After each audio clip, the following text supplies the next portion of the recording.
Hope Channel, changing lives.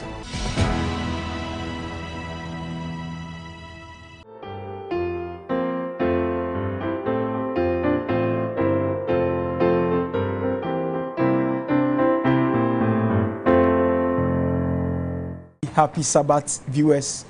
We are live on Hope Channel Ghana. We have come your way once again with Stewardship Seminar, which started from Monday. And throughout the week, we have looked at financial stewardship as an act of worship. As part of our deliberations, we have looked at how we have to position ourselves for God's blessings to come on us.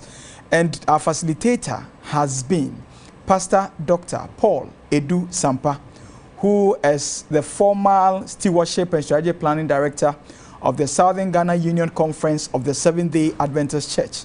Currently, he is the Family Ministries Director. He has helped us through stewardship discussions.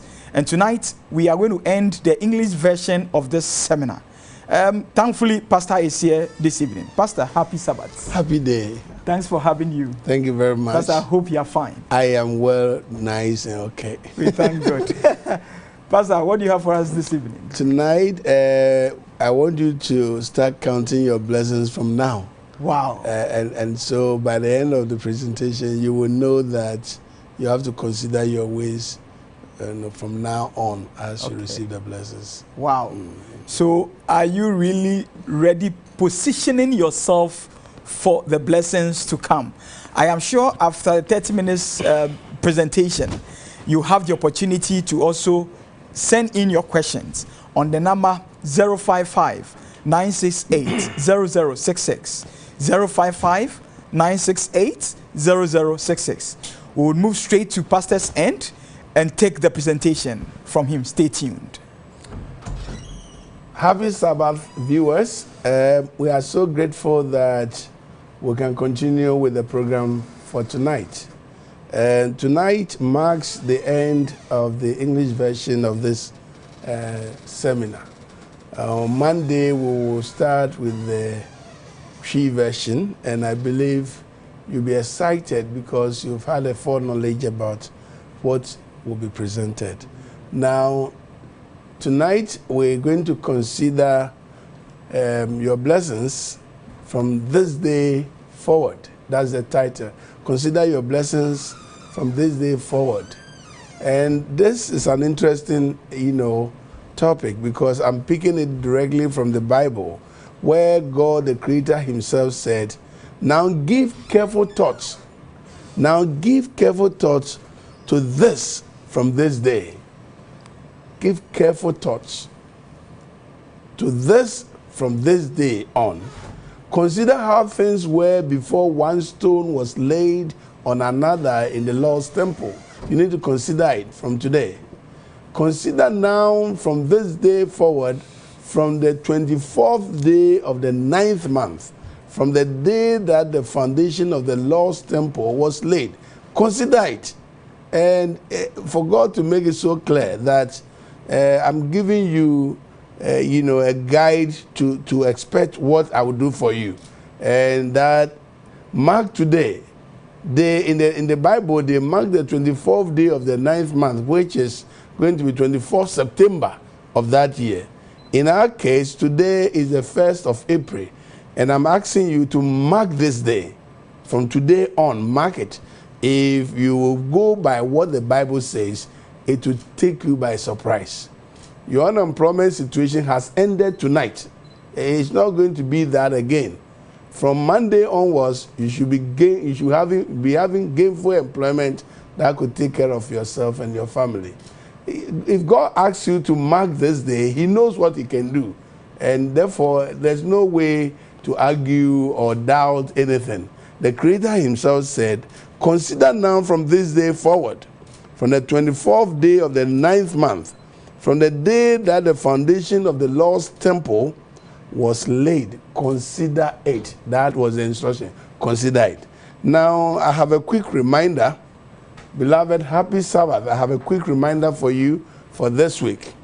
I'm asking a question, please. Have you closed from work? Today, the day of preparation has ended.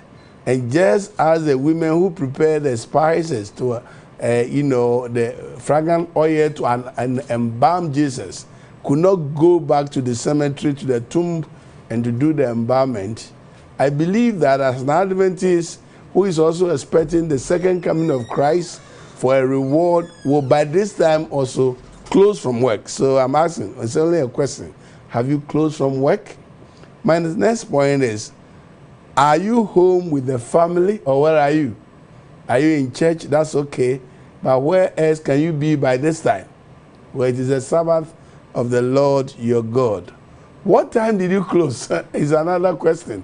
Well, I remember Tuesday or last Wednesday, we talked about, the day of preparation, which at least if you are having your own, work, and you control time and everything in your area, I believe that closing at half day will be the best for your workers, for your apprentices to get home and get themselves prepared. And you yourself, get yourself prepared so that you will not enter into the Sabbath hours still at work. So my question is, what time did you close today?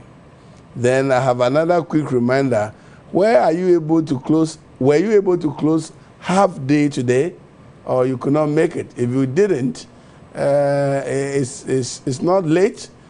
You may start the next Sabbath, the next Friday, planning the preparation day very well. Have it conscious of in your mind and plan it very well so you can close maybe half day that day, or let's say 2, 3 o'clock. That according to the distance to your house and how you can prepare for your Sabbath. The question is, what were you able to close half day today? If not, make a date another coming Friday and prove to God that you are obedient son or daughter of his.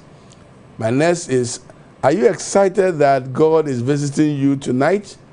Or it has been a burden on you that you have to rush home because you are an Adventist and you don't have to be at work on the Sabbath? Then it's a failure. So I'm asking you, are you excited that God is visiting you tonight and fellowship with you tomorrow? Are you excited that the Sabbath has come, or it has been grudgingly, accepted that you have to do this? If you are not, then I am calling your attention that it's a happy day.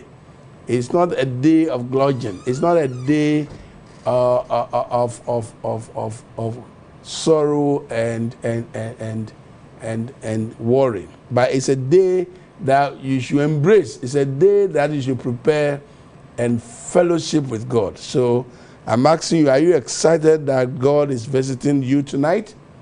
And yes, he's visiting and fellowship with you tomorrow.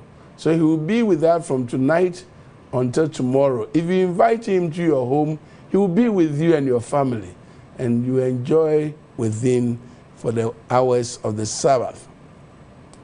Then, from what we have studied this week, I have another thing for you. I'm asking that the cut-off day has come for tithe and offerings. Are you aware? There's a cut-off day which you are not aware, so you think anytime you can do anything the way you want. But the Lord commands you to use 6 days to work. 6 days to work. The 6th day has just ended, and we are now in the hours of the Sabbath. The 6th day has ended, and so work that can earn you income has ended. And that is the end of what you can ever get for this week. So if you are still looking for something you can get for this week, then I'm not sure you are a Sabbath keeper or you really respect the commandment of God. So I'm asking that, are you aware that the cutoff for the tithe and offering has come? And that is Friday sundown. It has come.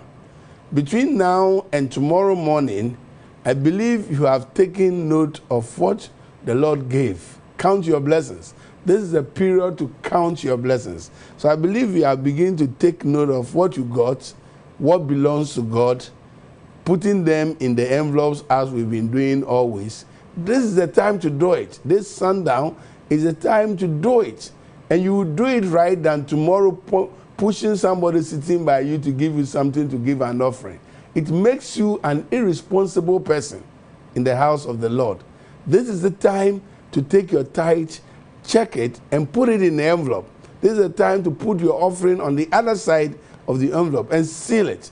Add it to your Bible and your Sabbath school. I believe you have done that now. Now, I will show you a picture that we have been watching since the beginning of the seminar. That says that God decides on your tithe, and proportionally, He wanted you to give a tithe of 10%. God decides on that. It's not you.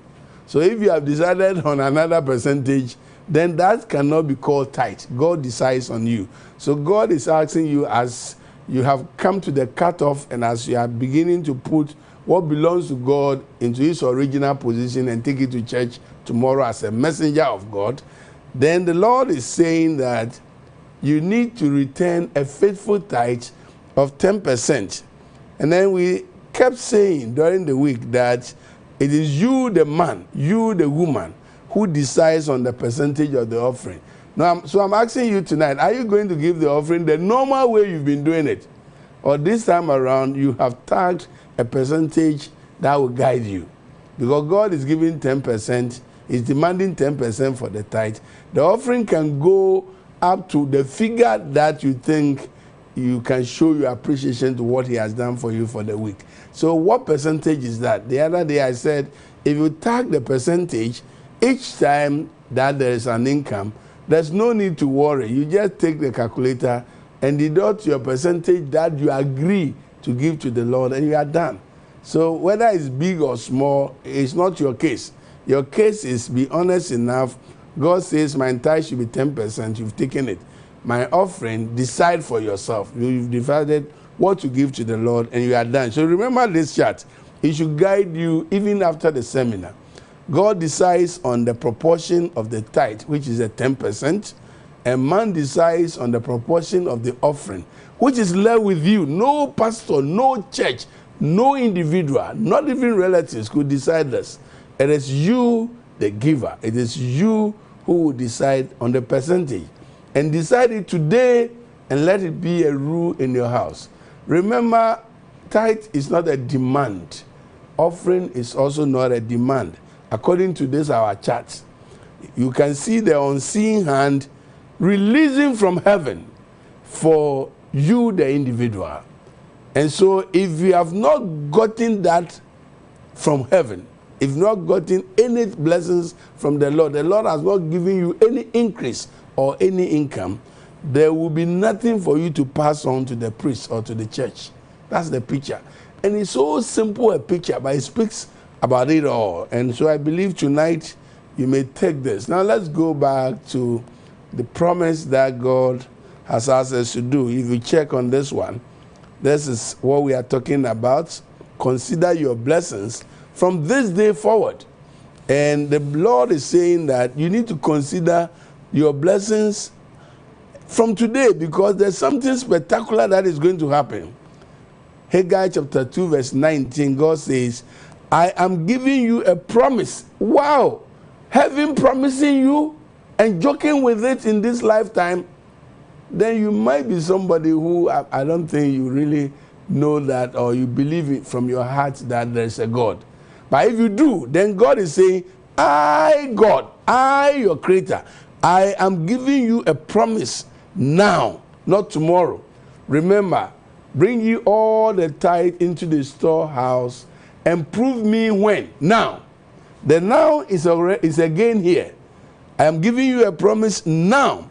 While seed is still in the barn, before you have harvested your grain, and before grapevine, the fig tree and the pomegranate and the olive tree have produced their crops, from this day onward, I will bless you. And that's a wonderful statement. From this day, what have you done that the Lord wanted you to start from this day counting? Now, if you check from the full text, it says, when anyone come to heap of 20 measures, there were only 10 before this promise, before this 24th September promise. And in our case, before this 1st April promise, God was saying this, that before this promise tonight, he says, when one came to heap of 20 measures, there were only 10. When anyone went to a vine vat to draw 50 measures, there were only 20. I struck all the work of your hands with blint, mildew, and hail. Yet you did not turn to me, declare the Lord. He says, things were not working right. You are an elder. You are a church member. Things were not working right. And yet you don't care to find out what is wrong. So God is saying that, as for what is wrong, I have told you tonight. And that consider from tonight. And he puts the date there, 24th September. And in our case, in this seminar, we are putting 1st April, the first Sabbath during the seminar. For you to try from today, I'm giving you maybe 90 days. And you will see what God we are following. People think that is just a name or it's a philosophy. And it's not. There is a real God. Now give careful thought to this day. From this day on, consider how things were before one stone was laid on another in the Lord's temple. We're talking about project giving. We are now talking about project giving. How to support God's church, God's temple. How to get a place where the Sabbath keepers will meet with their Lord for holy convocation. And God is saying that consider how things were before one stone, before the church project started. Ladies and gentlemen, you return your faithful tithe, you give your offering, but don't forget where you meet with the Lord. Sometimes it's a shame unto you. You go to a premise where they call a church, you look at cars that are parked there, V8, V6, Porsche air-conditioned cars, and you look at the building and you try to find out whether those who park those vehicles are really in the room. I've gone to a place, and I must be honest, big men were in the congregation and they were using chairs for the students. And nobody is thinking about it, that is a problem. That is where you meet with your God. And yet you go to your air-conditioned homes and enjoy. And you think God doesn't care? Heaven is visiting you tomorrow to fellowship with you, and you are here. And you don't care. And you want to go to yours, well-paneled, beautiful mansion, and you say you really have faith in God and that you want blessings from Him. This is something tonight you need to consider. That's why there's a date quoted. Verse 18 says, consider now from this day forward, from the 24th day of the 9th month, from the day that the foundation of the Lord's temple was laid. Consider when we started putting up the building. Whether you put in something, and when you did, consider your life from that day. That's what he's saying now. Verse 19. Is there yet any seed left in the barn until now? The vine and the fig tree, the pomegranate, and the olive tree have not borne fruit. From this day on, I will bless you. That is directly from God, your creator. Now, talking about the Lord's temple, the place of worship, the place where heaven comes every Sabbath to fellowship, to have a convocation with his own children, is a very important place that anything you spend on it, anything you spend. Sometimes we hear sad news from the fields that there's a church that was worshiping in a school and that they have taken over the church. The government has asked them to stop and find their own place of worship.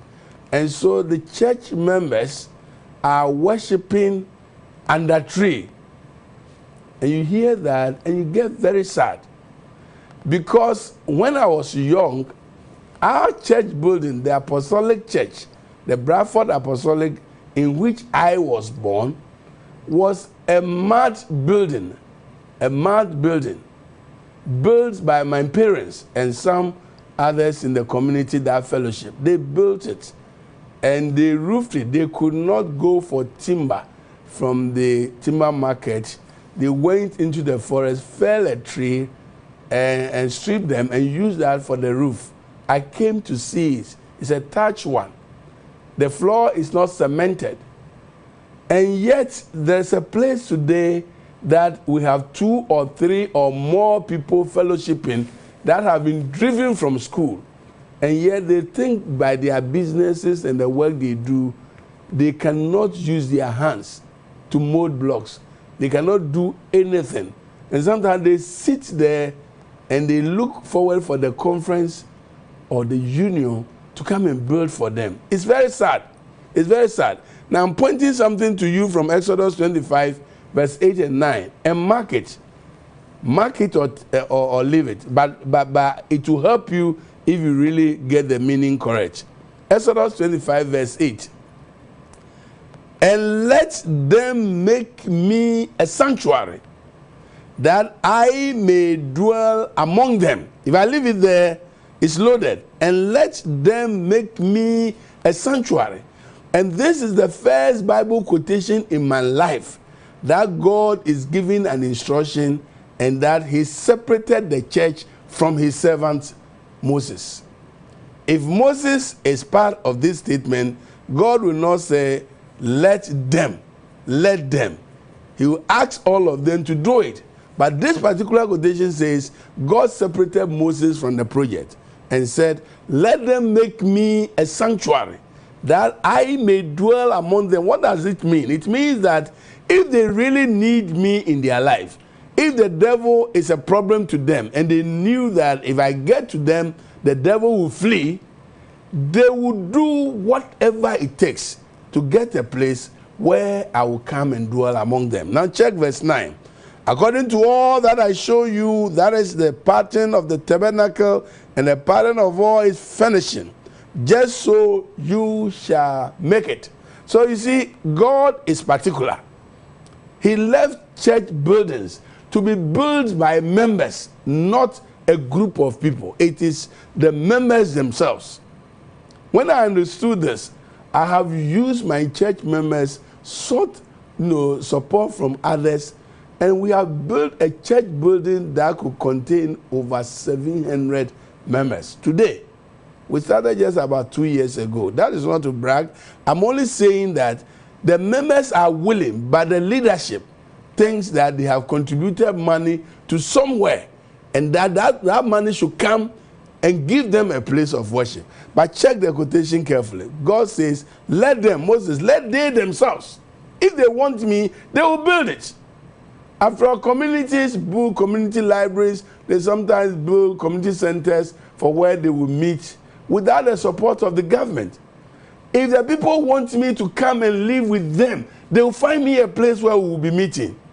How can you say that you really want Jesus, you really want God the Creator to come and stay with you, and yet you can build your house and sleep in, but you cannot do anything to have a place where you will meet with your Lord? It's a problem.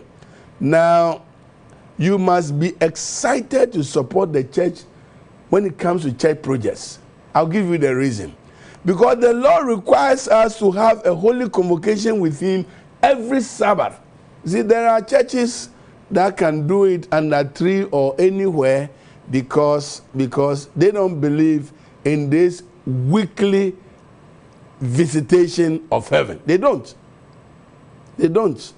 So, if you do believe that God will meet with you and your family on the Sabbath, there should be a meeting place, and be excited that I Sampa contributed to a building that God is coming to fellowship with me and the community tomorrow morning during divine service. I do believe and feel proud that you made an effort to get a place for the Lord to meet with his people. Number 2, to contribute to a project that will house the Creator and his children every Sabbath. Be happy, be excited, be cheerful that your money went into a project that will find a worship center for heaven to come and fellowship. Wow! And so when it comes to this, we don't have to use any trick on you in order to give something. you yourself must be so excited and push these things to come to play. Now, you must be excited for another reason, that the Savior will have a place through your contribution to dwell among us, heal our sicknesses, and drive away the devil from us. I mean, if you contribute some money for heaven to come and drive away Satan, for heaven to come and heal our sickness, don't you think it is worth doing than for you to sit there and throw your hands as if you don't have anything? If you claim you don't have anything, do you sleep on the street? And who did that? You are very poor, but you still have one single room self-contained that you occupy. And the rent sometimes they demand 2 years and more. And you are able to do it. And yet we don't have a place of worship. And yet we start. There are sometimes you look at the people in the church and you doubt if they really understand what they are doing. Because you look at them building a church building. And for 10, 20, I know of a church building that some 30 years back, it was at the roofing stage. And so now it is there. I visited a church that the structure went up to roofing level, and then they realized that they can never finish. So it has stayed for years. Somebody also came and brought the idea that let's do another foundation within the church and start a small one so we can fellowship there. So there was a church building within the building, and they are happy, they don't care. You don't understand. If you look at the buildings that the members dwell close by the church, and you look at them not able to build a size that could contain about 200, and that they are looking for a 50 to 100. And so they have put another foundation to finish a small one in the middle of the big one. Where are we heading towards? Now, number 4, if you like. 6 days shall work be done, but the 7th day is the Sabbath of the Lord, the Sabbath of solemn rest, a holy convocation. That's Leviticus 23:3. So there's a holy convocation coming on every week that you need to fellowship with the Lord. Now look at the New International Version. It says, a day of sacred assembly. A day of sacred assembly. Whilst the New King James says, a holy convocation day. So everybody admits that this. So when we talk about sacred, and we talk about you throwing your hands that I don't have a place to meet with my Lord, and so I say that because of that he should not come, and yet you need him. Beloved, if you really mean what you are saying from your heart, you may even rent a place to have a holy convocation until you put up yours. And these are some of the things that sometimes makes people doubt and say, are we serious about what we are saying? You must be excited to support the church. And I'm quoting Exodus 25 verse 22. And there I will meet with you. This assurance. That building that you are putting up, that building that you've left it there and you have completed yours, that building was halfway complete before you even bought your plot. You have completed it. And yet you still claim you are a member and that you don't have the funds. Because your aim is not about having a place where you will meet with the Lord. And I like this, Exodus 25:22. And there God says, I will meet with you, and I will speak with you from above the mercy seat. Just put it up for me, and I'm coming to do that. Just put it up for me, and the devil will flee. Look at Exodus 25 verse 9. Sometimes when we talk about the church building, you think it's a physical structure alone. But let me tell you, according to all, I'm quoting from Exodus 25:9, according to all that I'll show you, that is the pattern of the tabernacle and the pattern of all the furnishing, just so you shall make it. So when we talk about the church as a project, this is what we are talking about. The physical structure, you need to put it there. The pews and furniture must be there. The organ, the PA systems must be there. The choir robes and the singing band robes and the deacon robes, all these things are part of the church. And those are the things that the church needed to operate and welcome the Lord and show their appreciation for what God has done for them. This is what we need. And so, brothers, let's put our shoulders together. You see, when God described that wonderful building, that pattern, that tabernacle that he wanted, it came to a question that what is the funding arrangement? God, are you going to send us some money? But Exodus 25:2 says, God said, tell the Israelites, I'm not going to provide the funds. If they want me, they will do it. Tell the Israelites to bring me an offering. You are to receive the offering from me, from each man whose heart prompts him to give. So in other words, I don't want anybody to give that offering because I needed it. If he wants me to come and stay in their community and solve their problems, then I am asking them to provide the funds for the building. And this is for New International Version. Now, New King James says, speak to the children of Israel that they bring me an offering from everyone who gives it willingly. Not for people to post it on you. Not for people to share the money. All men in the church, 200 Ghana cedis. All women, 100 Ghana. I'm telling you, it's not all men that are men. So let them give from their heart, willingly. For instance, there are men who are still learning, apprentices. There are men who sell dog chains on the street. There are men who sell phone casts and padlocks in the traffic. And there are men who are doctors, physicians. There are men who are lecturers in universities and tertiary institutions all over the country. And so when they are in the church, you will not see the difference that this is an apprentice, every man is a man. And the leadership don't have that right to say that all men should give 200. Let them give willingly from their heart. Because that 200 we have given, the doctor in the church, the pharmacist in the church, the businessmen in the church will just release the 200 and throw it on the treasury. But let the apprentice get there. Let the one who sells the phone cards get there. And you will see that you are a bad leader driving people from God's church.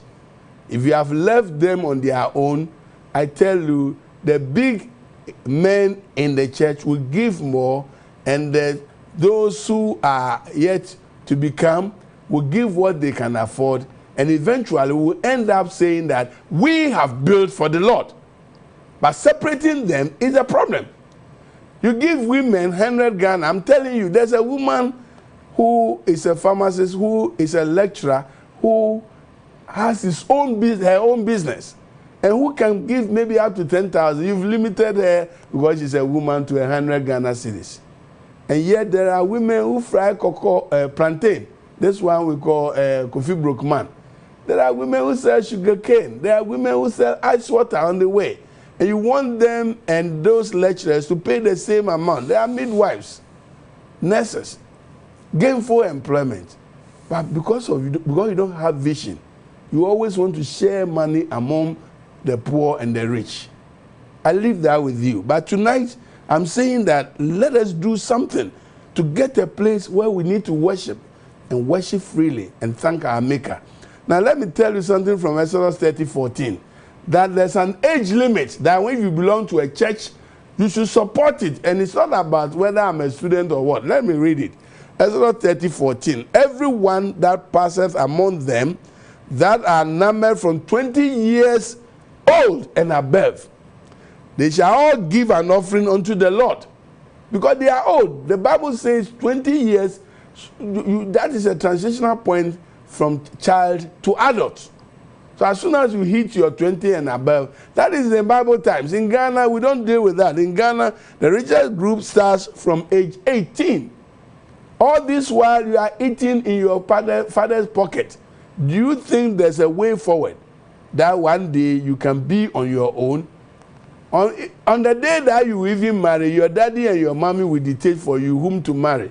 Because they are still feeding. And even they are those who sponsor the wedding. And you call yourself an independent person. Beloved, tonight, let us start something. Start from the unknown to the known. Start from scratch. Begin now. From age 15 and above, use your hands to do something. And when it becomes possible after education to the required job that you want, the Lord will provide. But you are still enjoying 25, 30 years in your father's house and you think you are okay. In fact, I don't want to say you are beginning to become useless, but that's where you are heading towards. You should take the challenge and do something. I have never seen Okada collecting refuge from homes some 20 years back. They were not. I didn't even see motorbikes, carrying passengers. I bought one to school. We were not using it for such.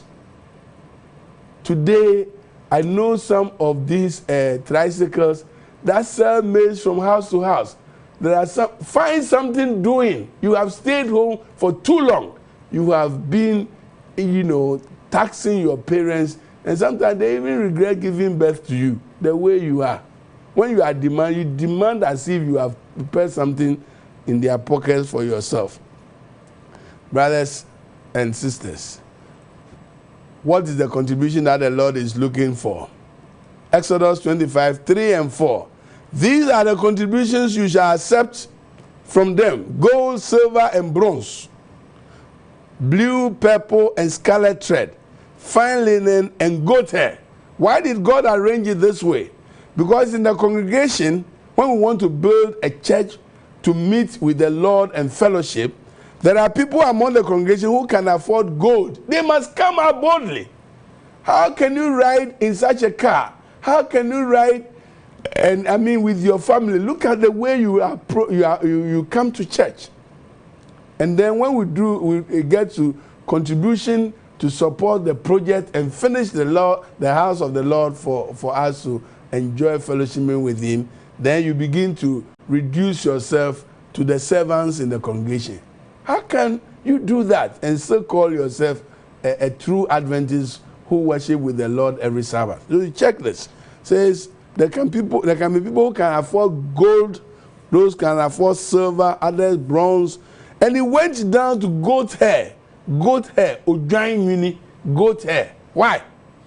Because if you are so poor, you will call yourself a poor person. If you are so poor, you kill the goat, eat the meat, the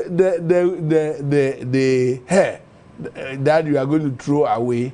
God says use that to support the church. Telling you that there shouldn't be anybody in the congregation who will say, no, I don't have it. Everybody should support it. And this is what the church call the project giving. And I'm reading them from the Bible because God sanctioned it, that we should build that church and not anybody. In fact, when you are in a church and it comes to church building, thank God that it came in your lifetime. Because whatever you put there, for instance, if you go and buy land in Kasua and you build a house there, the house belongs to you. When you die, it belongs to your wife and children. But if you contribute a bag or two of cement or a block for the house of the Lord, in your lifetime, where your block is laid, where your cement is laid, will serve God until you die. And when you die and the building is there, because some church building can stay for about a century. When you die and the church continue to exist, your blocks will continue to serve God until the second coming of our Lord Jesus Christ. And so please don't be too selfish for yourself alone and pretend as if members in the church cannot support God's project. We can do it, but because we love ourselves than the Creator. Give the person the free hands to choose where that person belongs.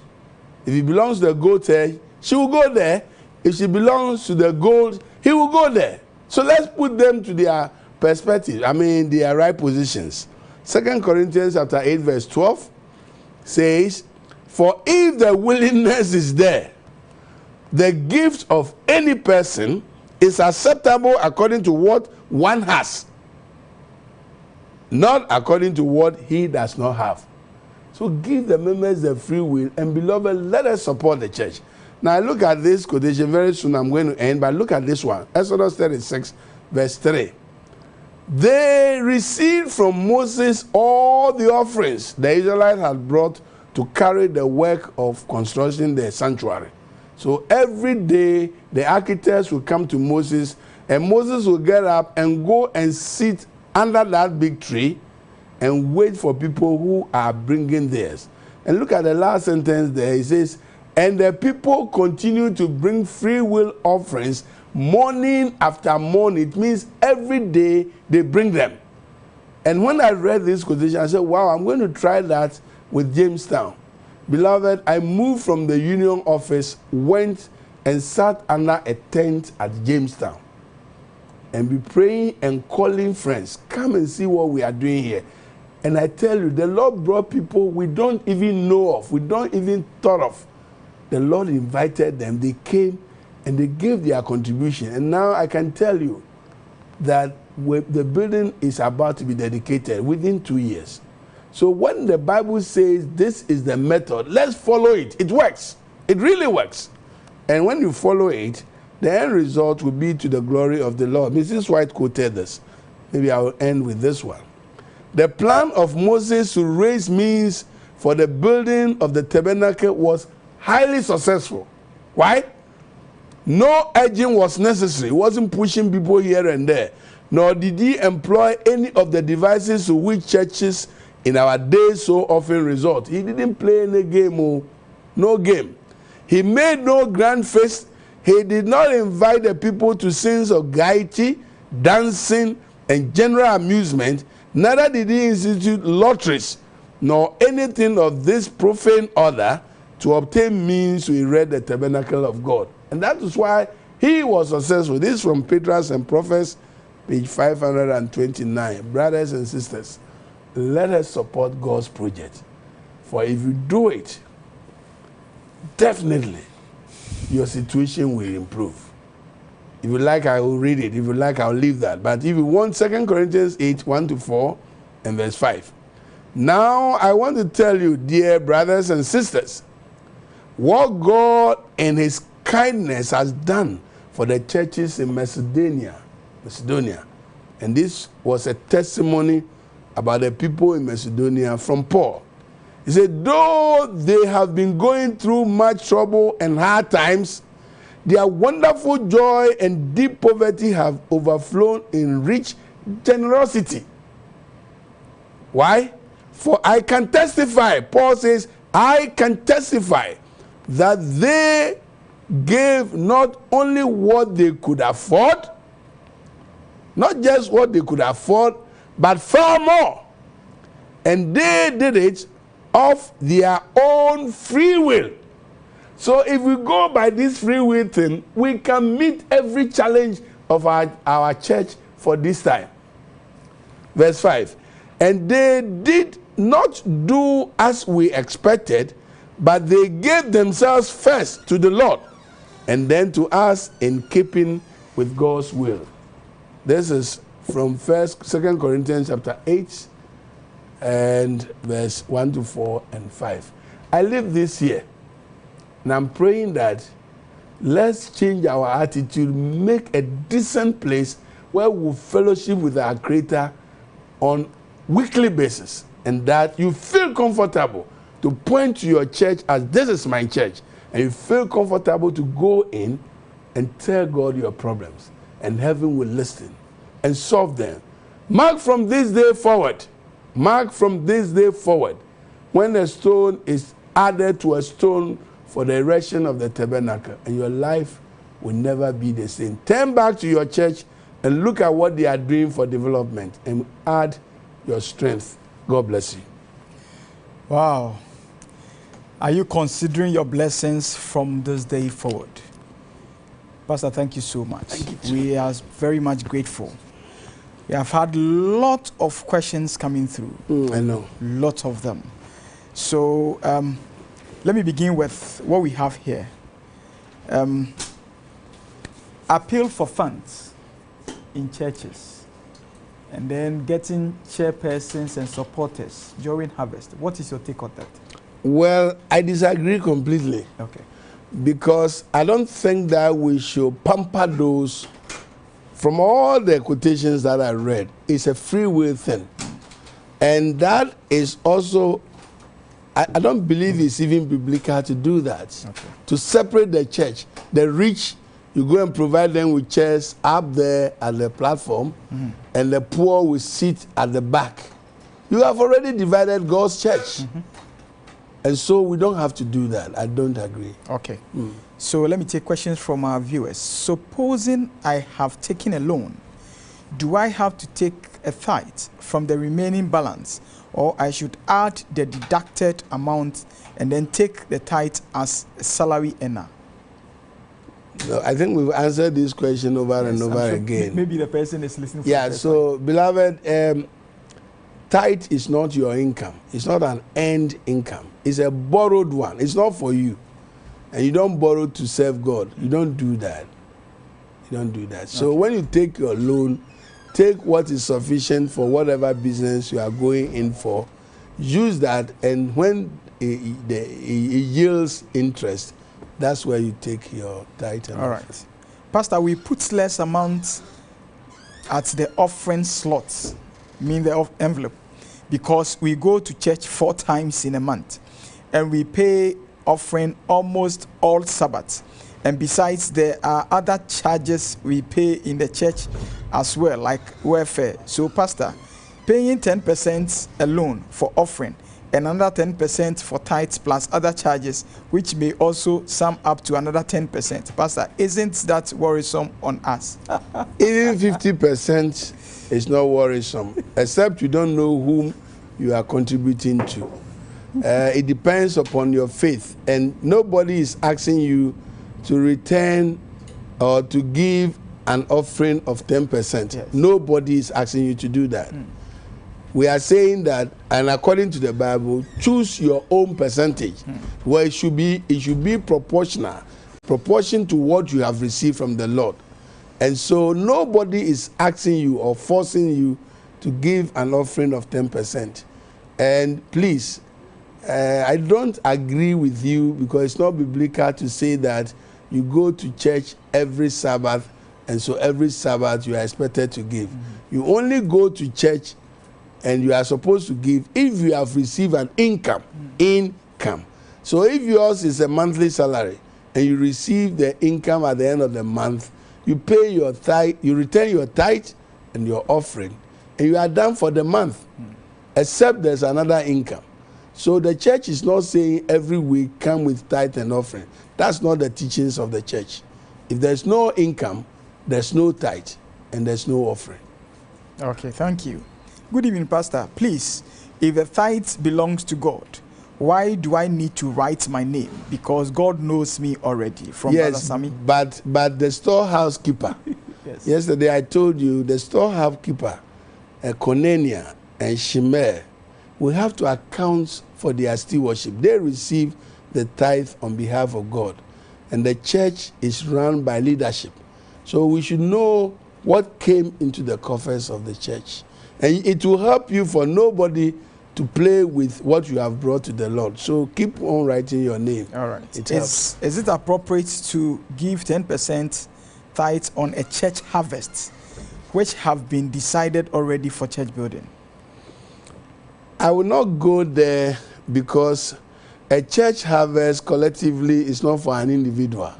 So the conference that serves as the recipient or the storehouse keeper or the storehouse will receive the money on conditions that it will be split evenly to support the world church. So I leave that to the administration to do that. Okay. Pastor, how does one tithe from his monthly salary? Are we tithing from gross salary or net salary? I believe that this question is also coming second or the third time. Yes. The manual, if you have your manual with you, check it. It says you can return your tithe from the gross or from the net, depending on where you find yourself. For instance, in our country, Ghana, there are deductions from the gross that eventually will come back to you again as an income. For instance, Social Security is coming back, definitely. And so if you decide to go on the gross, and it comes again, thinking that you have already returned the tithe on the net. Meanwhile, the Social Security was invested and is coming with an interest. So I would recommend that in our situation here, it is better for you to go on the net and not the gross, so that each time there is an income, you can do justice to it. Okay. What makes using parts of tithe and offerings in building an Adventist church a sin? It's even criminal, not a sin. It's criminal because the money is meant for something. And I think that yesterday or 3 days ago, we read everything, the tithe, where it should be taken. And the tithe, the law says that the tithe belongs to him. And he is releasing it in support of ministry. So he's giving what belongs to him to his servants to use that as what to use that to support them, because they work in the church for him. And so God has directed where the money should go, and you the church member is diverting it to church building. God didn't say so. So what we have done is that the church is made up of members. And so there's a percentage, I think an 8% of our contribution, of our tithe, comes back to evangelism to get the lost sheep into the fold. And then the rest will take care of those shepherds who care for the sheep. Okay. So just as you ended, I was also going to ask that as tithe, portions of tithe used for evangelism at the conference level? Yes, it is. Okay. There's a percentage that, even at the union and division level, there's a percentage of the tithe that is allocated for evangelism. Okay. Yes. And the leaders of the church will testify when you ask them. But you see, at the local church level, you are to return it to the storehouse, because you are not the storehouse. Imagine Prince Emmanuel here takes their church at the storehouse, and they get huge sums of money for tithes, and they begin to use it here. And Adabraka is having a small church with, peasant farmers and traders who doesn't make enough. How will they evangelize the area, even though their territory is so big? So the situation doesn't call for that. Calls for a collection of all the tithes into a bowl and then to be distributed from there. That's why your church cannot be the storehouse. Okay. Happy Sabbath to you all. Yes, it is true that God decides on our tithes and man decides on his or her offering. But I learned before our conferences pay the salaries of our pastors, 10% is compulsorily deducted from their salary, and same 10% deducted for offering. If this is true, is it appropriate method for collection of tithe and offering from the side of our ministers? I believe that the one who gave you the information lied to you. It's not true. The conferences don't take offering from the salary. Neither do they take the tithe by their own power. They don't.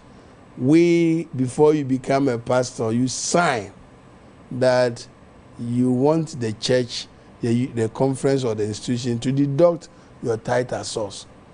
And in certain countries, they don't do that. It's given to you to go and pay or return. But in our case, if you joke with it, you lose your job, because definitely if the church detects that you don't return your tithe, you'll be fired. Just as an elder who doesn't return tithe cannot continue to be an elder, so a pastor cannot continue to be a pastor if he's not faithful in tithe returning. All right. Please, my question is this. Why is it that the conferences and the union do not support church building, but only know how to collect tithes from the poor. Oh my goodness. This is also not true. And I'm praying that our leaders will not hear of this question. But it's not true. We support even land acquisition. We support church buildings. And sometimes maybe we don't make noise out of it because it's part of ministry. So check from your source. Check from the conference where you belong to, and the leadership will confirm for you. Why do we stress so much on offerings that come directly to the church alone, but do not encourage members to give to the needy, especially when we are teaching about stewardship? Well, it's not the case. We have only 5 days, and you can see that each day I even struggle with time. I need about 2-3 months of this seminar so that we can talk seriously about giving to the poor. You see, stewardship covers the whole lifestyle of an Adventist, and we can't ignore giving to the poor as if it is not important. But time is not allowing us. We can find time to continue with this program, and those will be added on. Okay. Pastor, this is crucial. Do you know why it takes so long to build our churches? The answer is not far-fetched. It is because some of our pastors are not interested in church buildings because they feel it is not part of their calling, but rather it is the responsibility of the church members. Simplicity. It's yes and no. Because I've just read from the Bible to you, Exodus 25, verse 8, where God asked the pastor, Moses, to allow the church themselves to build. So if I'm a pastor and I tell the church, build for God a place that he can fellowship or meet with you, I think that is in order. But in my case, I think that the pastors should be involved and take lead, because the church that I was talking about in Jamestown, I myself, sometimes when you see me there, you may not know I'm the one. I've wear my reflector, my car, as if I'm the contractor for the project. And because the church members see that I'm personally involved, everybody wants to also support. So I think that the best way, even though Moses was asked not to build a building, he would get up in the morning and go and collect the gifts from the church members, the offerings, and submit them to the builders. So, you know, he was still contributing and making sure that what they need is brought. So we have to support. I'm sorry if that's what some people do, but let's all involved in getting a place where both of us can meet with our Lord in fellowship. Okay, so the follow-up is, do pastors, are pastors supposed to contribute to church projects? Yes. If you go and promote the building and you want the members to do it, you need to set an example. So they are to invest and make sure that the project is executed. Okay. So, good evening, Pastor. I'm an utmost believer in stewardship because I can see the evidence all around me. However, to pitch stewardship around age is fundamentally wrong. Some of the demographic issues in the Jewish economy cannot and should not be applied here. At 20, most people are still in school or training, and you do not have to make it appear as failure, guilty, if they are not able to contribute. That is not the case. What I'm saying is that, and this one, I can read from several quotations in the Bible that says that you should consider yourself matured at age 20. Several of those. So if the Bible says consider yourself matured at this age, whom am I to say that you can start from 40 years? When the Bible says consider yourself mature from this day and contribute to the support of God's project from this age onwards. Meanwhile, there are people also who are underage, 10, 15 years. They have been training themselves. The parents have been helping them. Sometimes they give them money to start from even age 6. You go to children's class, there are children who contribute to the support of God's church, give tithes, some give offerings, because they are being taught. It's a learning process. So please, I'm not condemning that from 20 years if you are not giving, because God should give you before you give. So if by 20 years you are still sitting in your father's house looking forward for him to feed you day and night, definitely you can't support anything. And I'm saying that you are wasting precious time. So find something to do, and then eventually the Lord will put you to the right position where you will be fully equipped to be on your own. Pastor, we are much grateful. You have been a blessing to us from Monday till date. So we are grateful. And I know you are still preparing for next week. Hopefully. What should we expect next week? Well, nyame adoma. A jole kodie ye uchi. Okay. Nti very similar to what we have gotten today. Okay. But we make sure that we narrow it down to our cultural situation, where our people will really understand what we mean by the quotations we read. Okay. Tebusiafo yenya mu nyame ya adomo afijo adade ko. Ye be hye fidie so na afi ne ayi na ohwe mu nyina ya se esisu biom. Na afi wenye mu ntiase asemuse bia wo bia so obetimi de aba efijo ada enwumre edeko. So Pastor, we are much grateful. Thank you. So Pastor Dr. Paul Edu Sampa, the former Stewardship and Strategy Planning Director of the Southern Ghana Union of the Seventh-day Adventist Church, who is currently the Family Ministry Director, has been a facilitator right from Monday. And I know that by the close of the day, you have positioned yourself for God to bless you in giving. So I know that you will start practicing. I wish you a happy Sabbath day, and I pray for God's blessings in your home. By the close of the Sabbath, let us be filled with the presence of God. I have been your host, Pastor Obed Kwabena Obeng. Stay blessed and happy Sabbath to you all. Happy Sabbath.